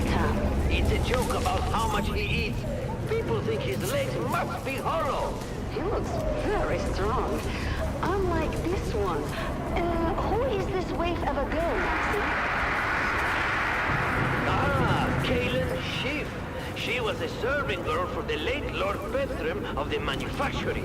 Don't underestimate her. She can be quite deadly with that needle gun she's cradling. And what was her crime? Well, she's the one who made the late Lord Petrim late. Vicious. Oh my, this next one seems interesting. Who is that? I don't know much about this one. He was shipped in from Arrakis with a load of spice. They just call him the Fremen, and he refuses to talk to anyone. Note the eyes, blue on blue. Fascinating. I've always wanted to study the sandworms of Arrakis. They seem so deadly. Have you ever had one in the games? What now? There's got to be hundreds of them out there. Trying to get in here. We ride home in style. Val, get the lights. Nice. It's a Mark IV medium chum gunship. Can you fly it? Does a worm shit in the sand? Mount up. You know this is overkill for a bunch of scabs. The gunship isn't for the scabs. Check the hold. Shy Halud. That's a lot of booze. Stisk, you crafty devil. Told you, Val. First round's on. Buckle in. Next stop, Hardback.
someone.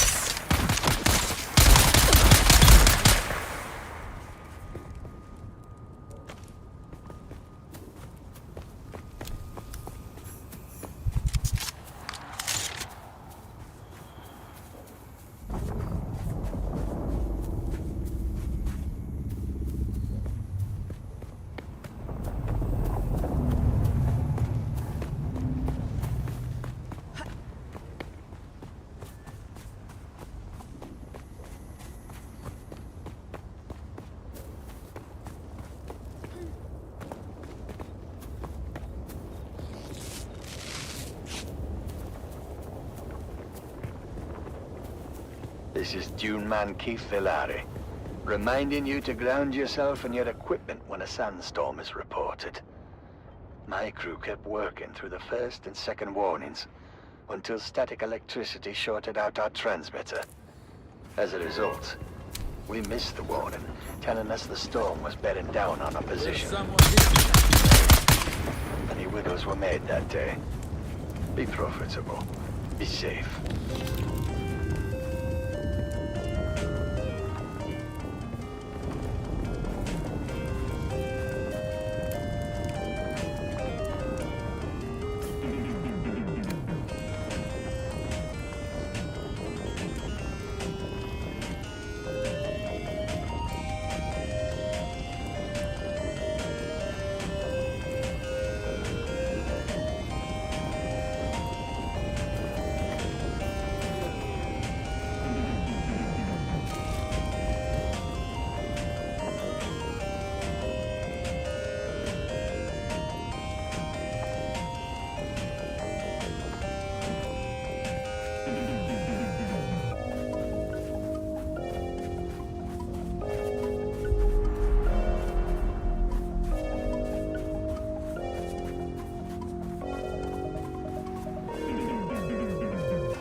Secrets and lies run deep in the crew of a legendary spice harvester. It seems there is more to fear on the dunes than monstrous worms and deadly storms. Sometimes, death comes in the guise of those you trust the most. Join us on our continued search for the truth, behind the disappearance of Chief Jarek Thorne. It's Death on the Titan, Episode 2, Web of Fear. Crew Chief Jarek Thorne died under questionable circumstances following a heated argument with deckhand Rico Ma.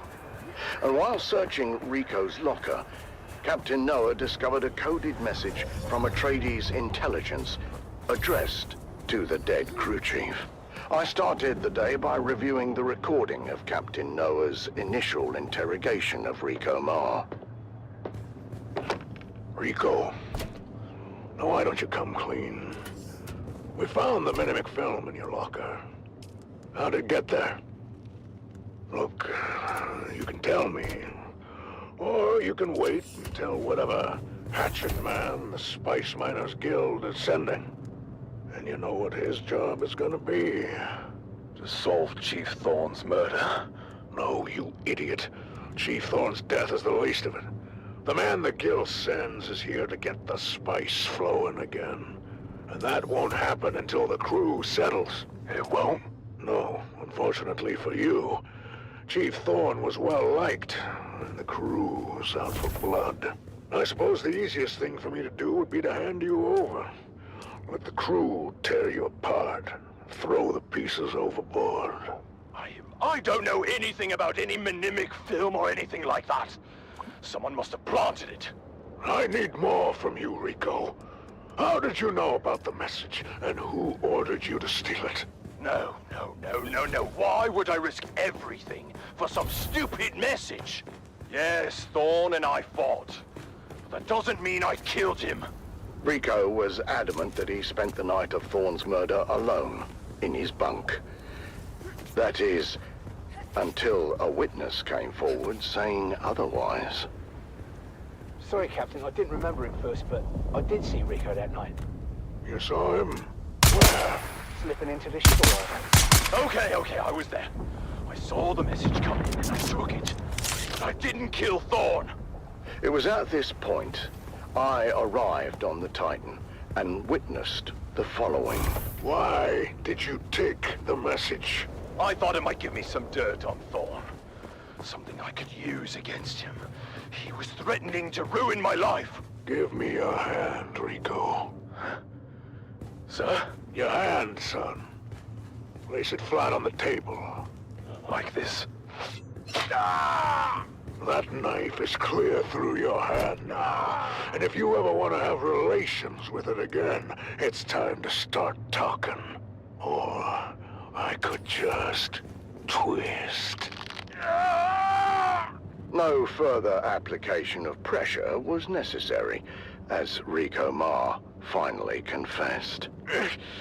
Tessa put me up to it. It was her all along. She knew Thorne was getting those messages. She wanted to expose him, get him kicked out. It was all her idea. Tessa Lim, the engineer. My investigation into Tessa Lim took me to the operator of the Shigawai during Thorne's rotation. Conflict? You could say there was conflict between Thorne and Tessa. They couldn't decide if they hated each other or had some secret, twisted thing going on when no one was looking. I guess hate won out in the end. What was the source of conflict between Thorne and Tessa? Everything. From resource allocation to safety protocols. She was never happy with a single decision he made. What about the encrypted messages? Thorne received a few of them over the past months. I never decoded them. Thorne handled that himself. One by one, the pieces began to fall into place. Engineer Tessa Lim had a combative relationship with her crew chief and wanted him out of the way. But I knew there had to be more to it. And to discover what that was, I would have to go to the source. Thank you for cooperating, Tessa. Oh, what choice do I have? None. Tell me about Thorne. Thorne was a special kind of incompetent. The dangerous kind. In spite of what you think, it wasn't personal. His bad decisions put our lives at risk. He was well regarded by the crew. Big whoop. So he was popular. Doesn't mean he was good at his job. How does Rico fit into it? I never told Rico to steal anything, but I knew Thorne was receiving those messages on the down low. And when Rico came back with his face busted in, maybe I put the idea in his head. To steal the message. Yeah, but if anyone needs to be investigated here, it's Lena Orlov. Her and Thorne had something going on. Interesting. I've heard from others that you and Thorne had something going on. Don't make me throw up. Jarek Thorne makes the Harkonnen look attractive by comparison. Tell me about Orlov. To start with, Rico sleeps in a bunk. Thorne has a cabin with a door. So? So, unless Orlov can see through wood, how could she know that Rico was in Thorne's quarters that night? She must have been there, right? Inside Thorne's cabin. How else could she have such intimate knowledge of his thoughts and plans? The accusations were flying fast and loose, and tensions were running high. As I wrapped up the interview with Tessa, she dropped another bombshell. And if Rico was supposed to be in the Shigawire shack alone that night, where was Jeb, our trusted operator?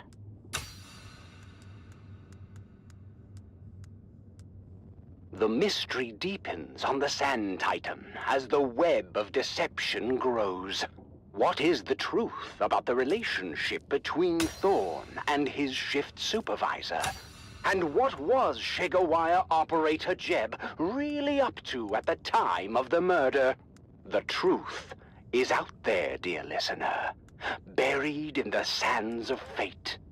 Join us again next time as we uncover more secrets and lies on Death on the Titan.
This is Harvester Radio, the voice of the Spice Miners Guild, broadcasting from Hephaeston Depository at frequency 732.4 on your local Communinet dial.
It's the Grabbin' Gang, presented by the Imperial Scenarist Guild and Linder and Gold Coffee.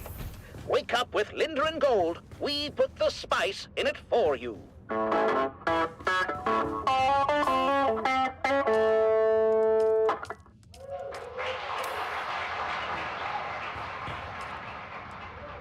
The Grabbin' Gang was recorded before a live studio audience. Another day, another never saw it.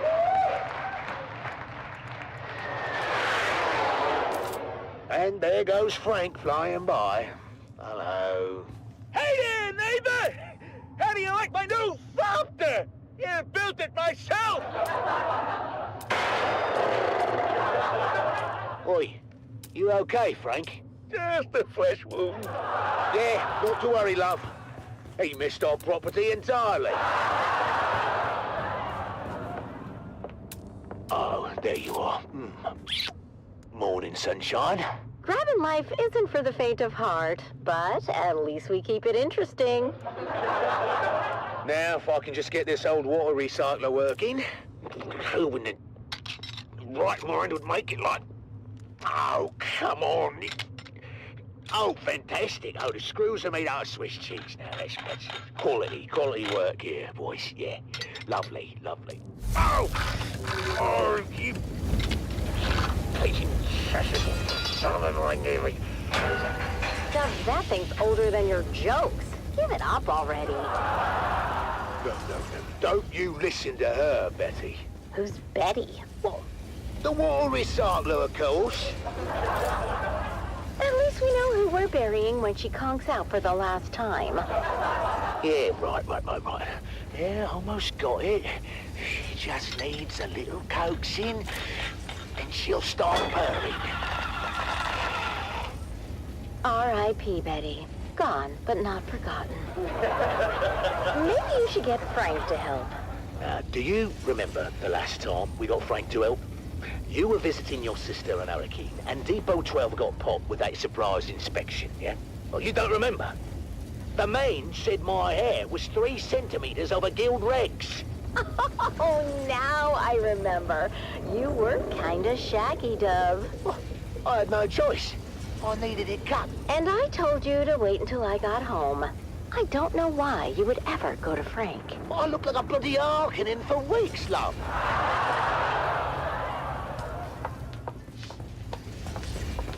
Mom, Dad, can you guys keep it down? I'm trying to hear my Communinet shows. Hey, Junie, hun. Maybe you can do that outside and keep an ear open for worm sign. You know, sandworm activity's up 9,000% since that bastard Zantara took out the shield wall. How did Zantara take out the shield wall in 1 day, and it took you 6 months to build a shed? Don't you compare me to that outlaw. No, trust me. I've seen his holo. You don't compare at all. Now that's seditious talk, that is. He's an enemy of the Imperium. Oh, that sounds like a good game for frisky time. Enemy of the Imperium. Ew, you two are gross. What? You're gross. Dove. What? Have you seen her bedroom? Or, and I dare you, have you smelled it? Speaking of which, where's your mother? Hey! Get out of my grabbing, you overgrown bottom sucker!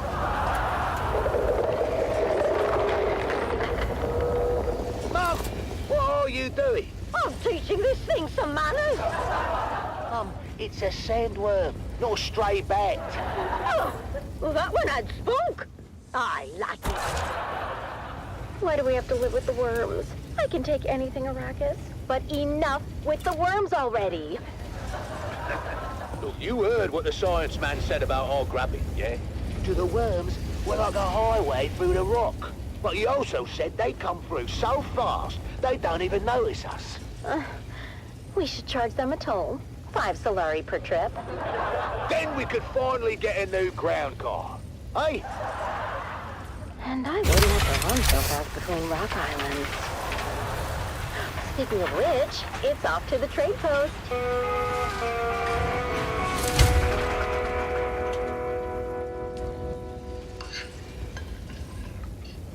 So big news from Guild Authority. They're sending a new security inspector to check on Depot 12. Oh, another one? Well, didn't we have a security inspection last month? We did, but that one needed some time off after his visit. Time off? Must be nice. I'm not sure how nice it is. The Guild Medicant gave him 3 weeks in a tranquility pod. A tranquility pod? Isn't that where they put the crazies? Sounds perfect for you two. Well, couldn't be worse than visiting your sister in Winsay. Anyhow, this new inspector is supposed to be a real hard-nose. Name's Inspector Rix. Ooh, I knew a Rix once. He had a big one. What? That's disgusting, Mum. Oh, you know what I mean, right? Yes, Mother, we all know. It rhymes with Rix. We get it, Mum. Face it, Dove. Depot 12 isn't exactly known for having the tightest security system. Now, don't talk about old Gus that way. Who's old Gus? He's, our security system. And he is just fine as long as he, doesn't drink hot Kool-Aid milk. What happens when he drinks hot Kool-Aid milk? The same thing that happens to anyone who drinks hot Kool-Aid milk. He locks himself in the toilet for 30 minutes? No, he falls asleep, of course. That's much better. Depot 12 had 3 centers in the last quarter, Dove. The Spice Miners Guild is going to shut us down. Well, not if I can help it. Me and Frank are going to come up with a plan to make Depot 12 the most secure spice depot on Arrakis.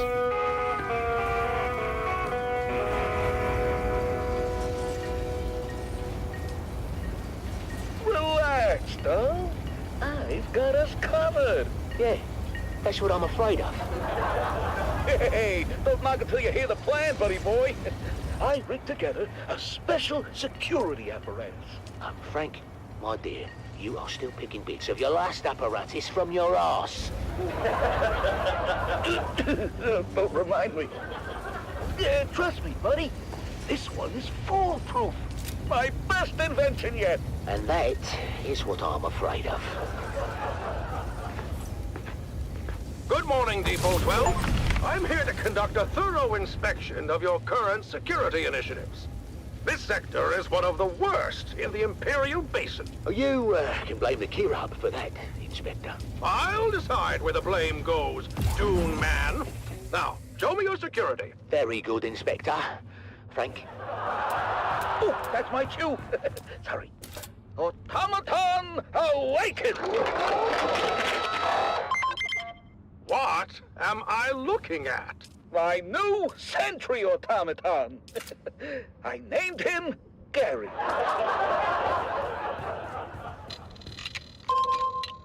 He's scanning for intruders now. Is he? Don't worry. It's all clockwork. No Butlerian proscriptions broken here.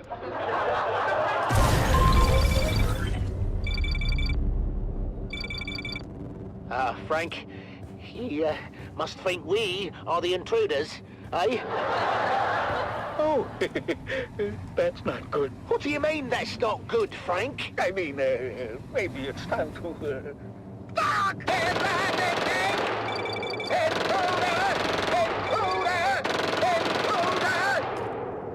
Uh-oh. Looks like we're gonna need another inspector. I got this one in my hair. Oh, another day, another Solari.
Identified.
This is Dune Man Keith Villari. All guild brothers know about the danger of entanglement in harvesters. But what about the cost of equipment downtime? Each moving part must be carefully sanitized of blood, bone, and other viscera, costing your guild greatly in lost time and efficiency. Be profitable. Be safe. The Combined Hornet Communinet Theater presents an Arakeen Playhouse production of 5 Days at Carthage. Brought to you by the generous patronage of the Padishah Emperor and the tireless support of the Spice Miners Fellowship and Leisure Committee. And now, it's time to dim the lights and return with us to those fateful days before catastrophe came calling. It's part 1 of 5 Days at Carthage.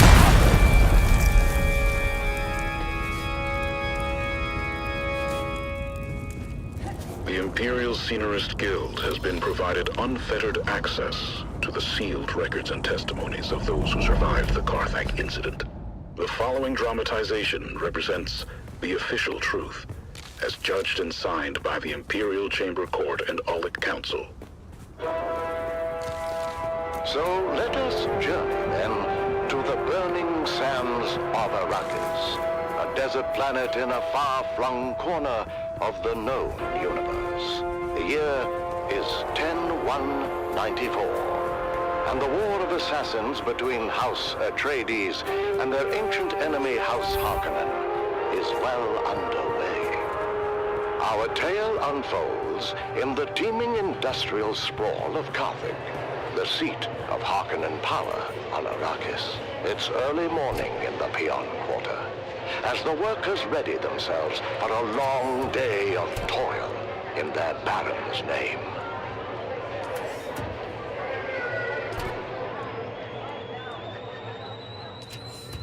Come to tea, Devon. You'll be late again. Only tea? Is there no more bread? Oh, what bread remains I'm keeping for dinner. You've had your fill. I told you before, Mother. I won't be home for dinner tonight, or anytime soon. We're on double shift until further notice. Oh, don't give me that look. You know I have no say in the matter. And they are cracking down on anyone who gives even the slightest trouble. Ufim's cousin disappeared. They say he was an agitator, but no one can say what he did. Your father said this day would come, when peons would be no better than Mola. That's crazy, Mother. We have the peons' compact. To hell with the compact. Do they expect you to work as a machine? Never resting. Mother, watch what you say. You know they listen. Please. Let's just say the words and have our tea. The words. I can't. I'm too angry. But, Mother, we happily say the words every morning. Fine. We live by our Baron's leave. The roof above our heads belongs to him. He permits us to dwell in his domain, and in return, we pledge our eternal loyalty, obedience, and maximal effort, with an eye towards efficiency. Long live the Baron. I'm sorry, Mother, but if you must blame someone, blame Zantara. His most recent attack destroyed our last phased ion refinery in the northern precinct. Fremen bastard. Hey! Your father had Fremen blood on his mother's side. It's a blessing he didn't live to see what happened to them. I say good riddance. It's said they practiced cannibalism. Don't be a fool, Devon. Those are old Imperial lies. It's well known that the Ikwan Bedouin remove the blood of their dead to make water. Mother. Open your eyes, my son! I wasn't going to tell you, but thanks to your Fremen hero, we're test firing a long-throw Cutter auger today with an ungraded barrel. Is that dangerous? Only if the phase differential is off by more than 0.0003. Devon, you can't. I forbid it. Why are they making you do this? Because, Mother, Zantara destroyed the last facility that made and tested precision las barrels. No. No. I've got to go. Be careful, Devon. I feel something very bad is coming. Its shadow is already upon us.